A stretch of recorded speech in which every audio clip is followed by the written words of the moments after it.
CPR is a life-saving procedure that everyone should know how to perform it. After ensuring the scene safety, you want to check the patient's response.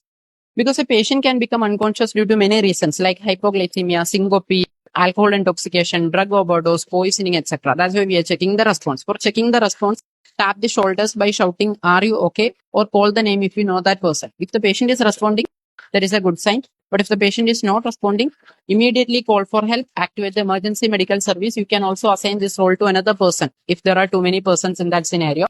Then the next step is you want to check two things simultaneously under 10 seconds.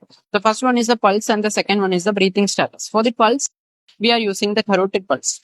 Why we are selecting the carotid pulse? Because the carotid artery is very large. It is lying close proximal to the heart. It is very easy to palpate even in a low perfusion state. Then it is more reliable than the peripheral pulse. Simultaneously, you want to place your cheek just opposite your nose. Your eye should be focused on the chest wall. By doing so, you can see whether the chest wall is rising or not. You can also feel the patient's breath. You can also hear the sound of the patient's breath. If the patient is not having both pulse as well as the respiration, this is a clear indication for starting the CPR. Draw an imaginary line between the two nipples at the center on the lower half of the sternum. This is the location for giving the compressions. Take the dominant hand, make an interlock with the help of the non-dominant hand, place it over the region, and then make your hand straight. Your elbow should be straight while you are giving the CPR. Now all the things are ready, start giving compressions. The compression should be adequate. After every compression, you should give sufficient time for recoil. Because if you are doing the compression too fast, you are not giving adequate time for the diastole. Without diastole, we cannot generate the cardiac output. Also, if it is very slow, what happens? That will also lead to hypoperfusion. So give compressions by counting 1, 2, 3, etc. So continuously give 30 compression. After 30 compression, the next thing you want to give the rescue breath. You can give with the help of an ambu bag.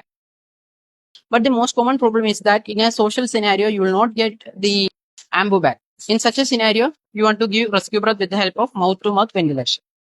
Suppose if you got an ambu bag, you can give rescue breath with the help of the ambu bag. Close the patient's nose and the mouth.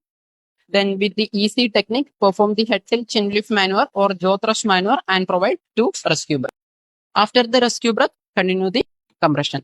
This should be performed until the patient attained a return of spontaneous circulation or the emergency medical service team has arrived or you became physically unable to continue the CPR anymore. So this is a life-saving procedure. Everyone should know this because a simple compression can save the life.